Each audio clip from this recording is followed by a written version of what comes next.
je le trouve d'une cohérence, mais absolue. Je ne peux pas vous dire mieux, il n'y a pas plus cohérent que ça. À la fois sur le fond de l'idée, de l'idéologie et des convictions, et en même temps dans la forme, je veux dire par là, dans la sociologie. Je m'explique. Sur le fond, qu'est-ce qu'a fait Benoît Hamon dans toute sa vie politique, si ce n'est favoriser l'invasion migratoire? Il va continuer dans cette association à travailler dans ce sens. Donc il ne change absolument rien. Que va-t-il rencontrer des militants de gauche, comme il y en avait au Parti socialiste? Ce sont les mêmes. Ce sont les mêmes. Ils deviennent soit militants du Parti socialiste, soit membres des associations humanitaires, soit journalistes des grands journaux de gauche, soit magistrats du syndicat de la magistrature. Tout ça, c'est la même sociologie, c'est les mêmes idées, c'est le même bain socioculturel. Vous savez, il n'est pas le premier à faire ça. Cécile Duflot, l'ancienne patronne des Verts, aujourd'hui est à Oxfam, c'est ça, une ONG. Jadot, l'actuel prétendant à la présidentielle verte, il était, dans sa jeunesse, chez Greenpeace. Tout ça, c'est la même chose en vérité. Ça ne va pas plutôt dans l'autre sens, justement? Ça dépend. Ça dépend. Il y en a qui commencent à l'association, qui finissent dans les partis, puis il y en a qui commencent dans les partis, qui finissent dans l'association. De toute façon, c'est la même chose. Vous comprenez? Simplement, aujourd'hui, les partis, en particulier les partis socialistes, sont un peu moribonds, donc il y a moins d'argent, il n'a pas été réélu. Là, dans les associations, il y a de l'argent. Il y a même des grosses associations qui ont des budgets énormes, de plusieurs centaines de millions, voire du milliard d'euros. Donc vous voyez, il y a beaucoup de gens, il faut bien vivre. Donc avant, c'était les partis qui arrosaient les apparatchiks, et bien maintenant, ce sont les associations. Mais il va faire le même boulot avec les mêmes gens, voilà, son boulot de destruction du pays. Au début du mois, l'association d'aide aux migrants Utopia 56, on a eu déjà l'occasion d'en parler, a créé la polémique en installant un camp dans le parc Javel André Citroën à Paris pour obtenir des solutions d'hébergement. Et c'était pour 1200 migrants. Est-ce qu'on peut se demander si l'État n'a pas finalement délégué ses responsabilités aux ONG? D'abord, il faut se demander et s'imaginer la vie des riverains qui ne peuvent plus aller dans ce parc, emmener leurs enfants, ou courir, ou simplement se promener. C'est un enfer. Il faut voir ce que c'est un taudis à ciel ouvert. Donc ça, c'est la première chose. Deuxième chose, oui, vous avez raison, chère Christine, évidemment que l'État s'est déchargé, puisqu'il ne fait pas son boulot. Puisque son boulot, ça serait soit de les mettre dans un charter et de les renvoyer d'où ils viennent, soit de ne pas les laisser rentrer. L'État ne fait rien de tout ça. Il les laisse rentrer, on ne contrôle plus nos frontières, on les laisse rentrer, et on ne les renvoie pas. Donc évidemment, il faut bien que quelqu'un s'en occupe, et ce sont les associations qui le font. Et ces associations s'en occupent d'autant plus qu'en vérité, ce sont elles qui les ont fait venir. Parce qu'on sait maintenant, grâce aux procédures de la police, de la justice italienne, allemande, grecque, belge, que ces associations sont de mèche avec les passeurs. Je lisais que, par exemple, il y a seulement 10% des soi-disant sauvetages qui sont faits après un appel des bateaux des migrants. La plupart ils n'ont pas besoin d'appel, puisque ce sont les ONG qui expliquent aux passeurs quel bateau il faut affréter, quand est-ce qu'il faut passer, qui leur donnent les horaires des marines qui essayent de les contrôler, de Frontex, qui font des campagnes au Parlement européen pour empêcher Frontex de faire vaille que vaille son boulot, c'est-à-dire arrêter les clandestins. Vous voyez, tous ces gens-là sont complices. Ils en vivent. Ça a été vérifié, ça? Mais bien sûr, c'est la justice italienne, la justice allemande, la justice grecque. Oui, il y a eu des affaires. Alors évidemment, la plupart sont relaxés, hein, parce que la justice estime que, en raison du caractère humanitaire de leur action, ils ne peuvent pas être condamnés. Mais il y en a deux, je crois, la justice italienne a condamné deux à des amendes énormes de 300 000 euros. Donc évidemment, et alors, ce qui est intéressant ce qui est croquignolesque, c'est que la plupart de ces bateaux de passeurs et de ces ONG sont domiciliés, vous savez où? À Berlin. la moitié de ils vont beaucoup de bateaux allemands, beaucoup d'ONG allemandes. Et en tout cas, même quand il y a des ONG françaises, il y a beaucoup d'Allemands dedans. C'est quand même très intéressant. La chef, la patronne des Verts, parce que vous savez que les Verts, évidemment, défendent toujours l'immigration libre. La chef des Verts a fait l'éloge des Allemands, champions du monde de la serviabilité et de la philanthropie. Et pourquoi je vous parle de ça? Parce que, évidemment, vous avez compris que cette activité des ONG repose sur un sentiment, un seul, la compassion. Et la compassion repose sur quoi? Sur la culpabilité. Et évidemment, il n'y a pas plus coupable que les Allemands. En tout cas, il n'y a pas plus...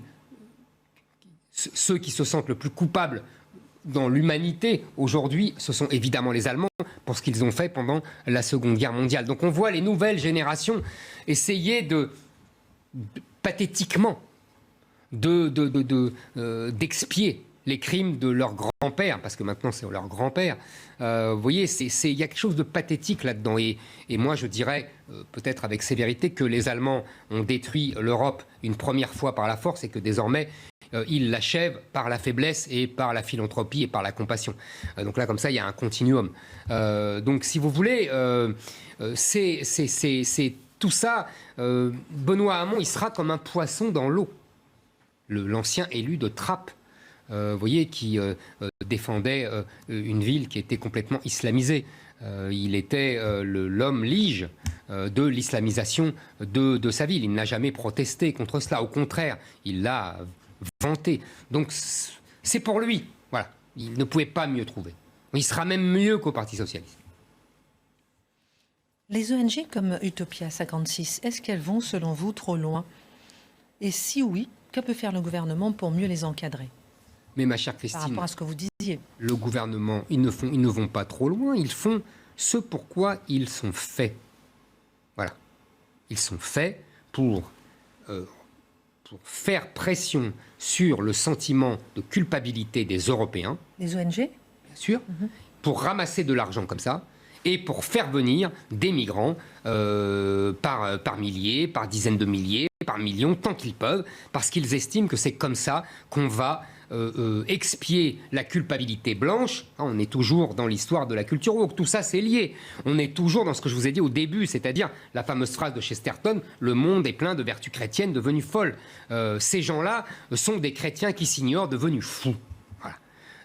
Vous voyez, ils ont poussé les vertus chrétiennes à la folie.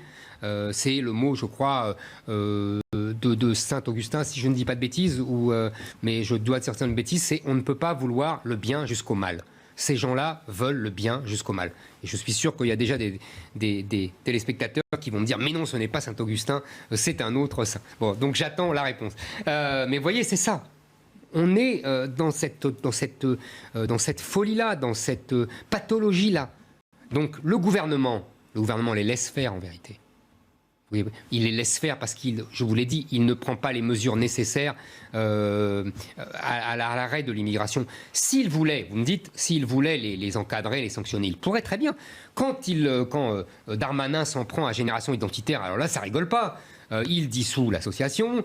Les juges ont condamné, je crois, une des égéries à de la prison avec sursis. 2 mois avec sursis. Voilà, donc là, ça plaisante pas. Là, l'État se fait inflexible avec des gens qui, justement, seulement essayaient de défendre les frontières et de remplacer les douaniers qui ont disparu. Mais ça fait rien. Donc là, s'ils n'ont rien, si ces gens-là, ces membres des associations n'ont rien, c'est que tout simplement le gouvernement et l'État ne veulent rien faire contre eux. Parce qu'on pourrait les arrêter pour complicité, comme a fait la justice italienne, comme a fait la justice grecque, pour complicité avec de l'immigration clandestine. Encore faut-il rétablir le délit d'immigration clandestine, parce que, je ne sais pas si vous le savez Christine, mais depuis quelques années, sous la pression de l'Europe, ce n'est plus un délit. Et on a vu, il y a quelques années, il n'y a pas longtemps, le Conseil constitutionnel lui-même dire, pour Cédric Herrou, c'est ça, c'est son nom, qui se targue de faire passer des clandestins, au nom du principe de fraternité, liberté, égalité, fraternité, qu'il ne pouvait absolument pas être condamné. Donc vous voyez, la boucle est bouclée. Le fameux état de droit protège l'invasion migratoire, elle aussi. Et donc, tout cela est assez simple à comprendre, c'est lumineux. Donc Benoît Hamon, vraiment, est à sa place. C'est à la défaite des politiques et des partis ? Comment ? Est-ce que c'est la défaite finalement des politiques et des partis, à la fois financièrement, parce qu'on voit effectivement, comme vous dites, que les partis maintenant... Vous voulez dire le départ de Benoît Hamon ? Oui, le départ de Benoît Hamon pour aller justement vers les ONG. Je ne dirais pas ça. Non, Benoît Hamon a échoué en politique. Il a été un candidat socialiste très piètre. Et donc, il se recycle dans l'humanitaire. Mais de toute façon, il faisait déjà de l'humanitaire au Parti socialiste. Donc, il ne change pas de boulot, en vérité. Il change simplement d'employeur. Dimitri. Non, mais j'écoutais attentivement la démonstration. Mais moi, je trouve que c'est intéressant la question de Christine. Parce que, d'ailleurs, il dit dans l'interview qu'il accorde au journal Le Monde cet après-midi qu'il se sent plus utile et surtout qu'il sera plus dans l'action. Parce que je pense que de la part de Benoît Hamon, il acte cette idée, et ça reboucle avec ce qu'on disait hier sur les fractures françaises, c'est que les portes du pouvoir pour la gauche ont tendance à s'éloigner. Mais en revanche, le pouvoir d'influence sur la société et sur l'action est beaucoup plus fort quand vous êtes à la tête d'une ONG. C'est-à-dire qu'il entérine le fait que le peuple ne veut plus de leurs idées et de leurs idéologies, mais donc il va continuer l'action pour imposer par les minorités agissantes son idéologie à une majorité du peuple qui n'en veut pas.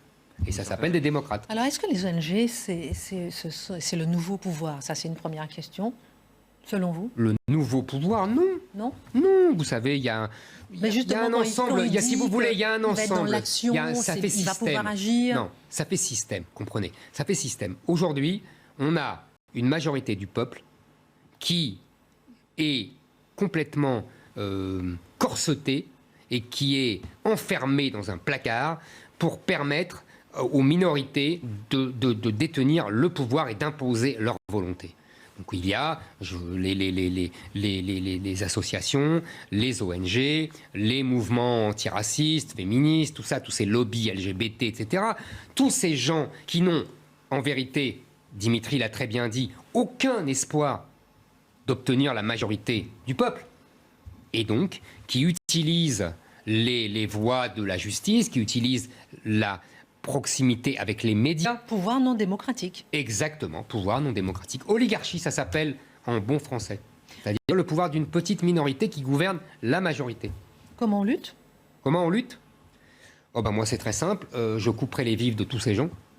Je couperai toutes les subventions à ces ONG. Et je mettrai en prison tous ceux qui se rendent complices des passeurs et de l'immigration clandestine. Je pense que ça en calmera plus d'un. Parce qu'on a vu dans certaines notes confidentielles que ces personnes sont identifiées. Évidemment. Je fais une petite parenthèse aussi. À vous entendre, on a l'impression que toutes les ONG sont de gauche ou d'extrême gauche, alors qu'il y a aussi des ONG de droite, il y a des ONG musulmanes, celles qui sont de droite, par exemple, qui défendent les chrétiens d'Orient. Il y a beaucoup d'ONG, vous avez raison, il y a beaucoup d'associations, il y a beaucoup... Là, je parle de l'ONG où va Benoît Hamon et puis de cet écosystème. Vous avez raison, il y a des ONG qui défendent les chrétiens d'Orient, il y a des ONG qui défendent les musulmans, il y a des tas d'associations et d'ONG. C'est pas le principe de l'association qui me dérange, évidemment. C'est leurs idées et c'est ce qu'ils font. C'est tout. Après, c'est un combat politique. Hein. Merci.